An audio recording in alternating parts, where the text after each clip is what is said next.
So with that, just Cyber Defense Group, or as we like to say, CDG. We are a company based here in LA. We've got resources uh, all over the country, and actually someone in Canada. We've got clients all over the world, and I'm the CEO and founder. Founded it about 4 years ago. What we do is we help clients that are typically what's called cloud native clients. So we help companies that are really technology focused, that might not have a traditional like server network in a closet somewhere. They're using the cloud as their main infrastructure. And then one of the other things we do is incident response. Okay, so incident response is when someone gets hacked, we basically unhack them. So it's a pretty interesting, fun job. And we're the company that they call, one of many companies that they might call to say, hey, something's gone wrong, help us. We're like the firefighters basically for cyber. So a little bit about me. Professionally, I started in IT, information technology, around 1996, which is before you were all born. When I was very young, I was playing with computers. Now, what that meant back then was, this is even pre-Apple. It's around the time that Apple released their first personal computer. So I had what was called a Commodore computer, and that's what I learned on. So I played from a very young age. I was like 8 to 10 years old playing with computers.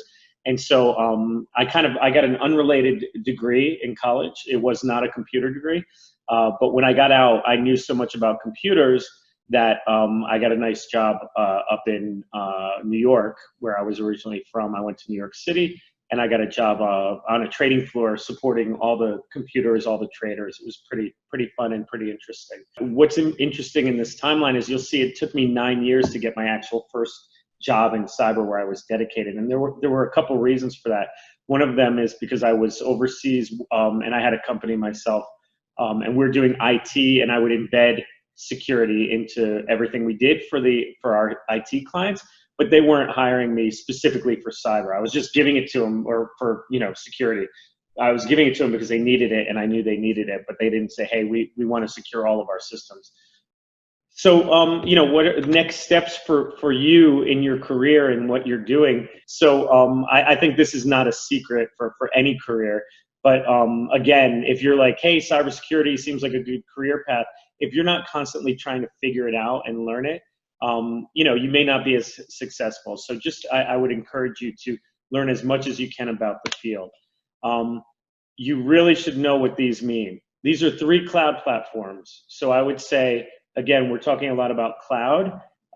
It's really important that everyone on this call right now will be working in cloud environments. I can guarantee it. Anyone in the next 3 to 5 years, almost every environment is probably going to be cloud-based. So AWS stands for Amazon Web Services.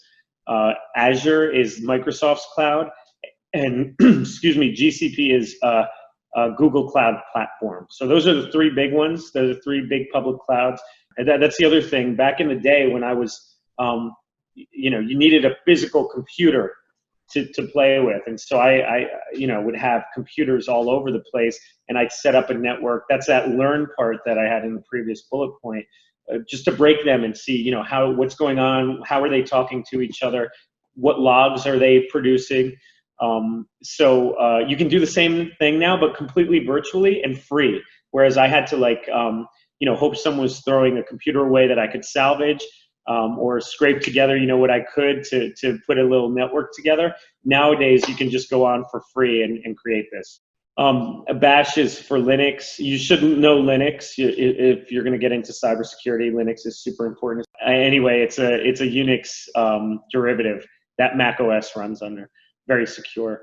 So Bash is a scripting language for Linux. Windows has scripting as well. It's PowerShell now, but you should understand how to run scripts, because that will accelerate your ability to go through a lot of logs and stuff, rather than saying, okay, I want to look at 1,000 logs and clicking through. You might say, well, I'm just searching for this IP address across these 1,000 logs. You write a quick script And Python, I think, is my next one. Yeah, so Python is a scripting language.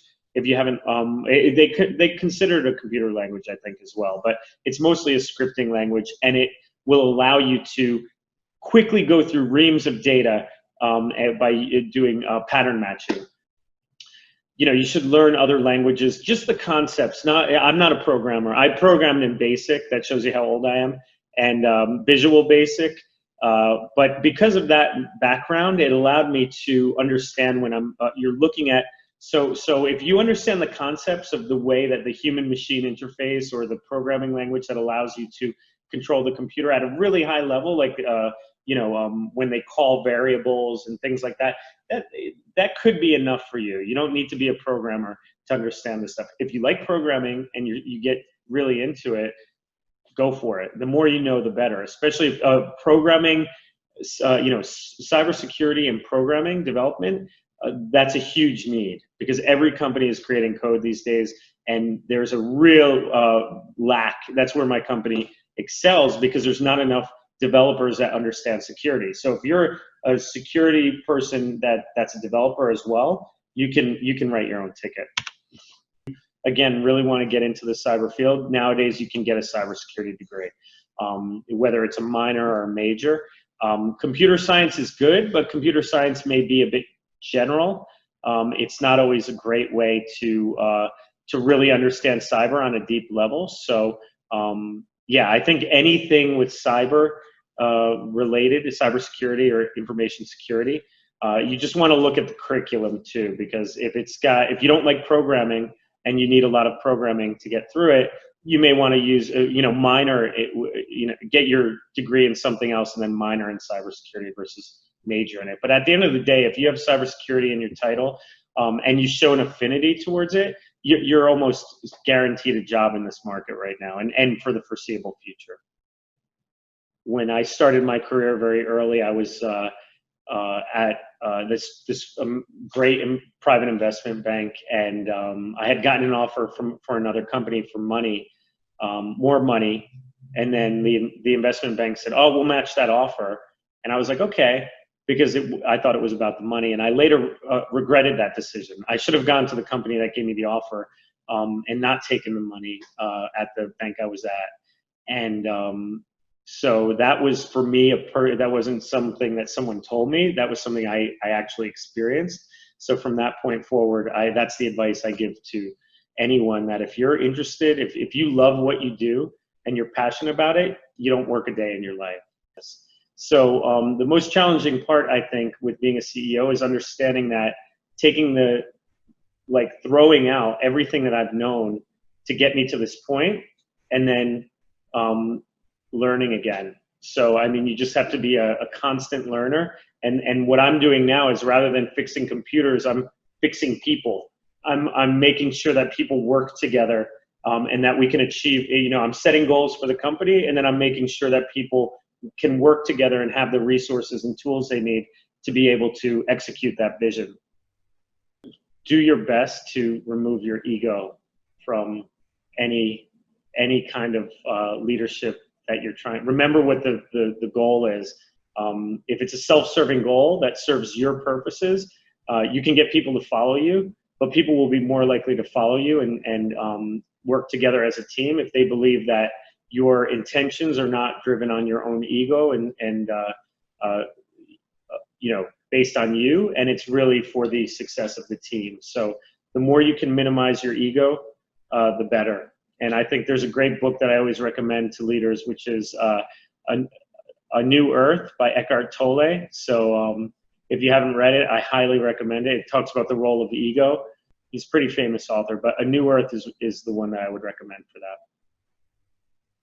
I know it's a really challenging time for everyone with not being able to physically be in contact, and especially not going to see your teachers and your classmates. So lots of respect for all of you for pulling through this and working through this pandemic time. It's a crazy time. I don't think anyone hopefully is going to see anything like this again for a very long time. So you're living through a unique time, and good work getting through it.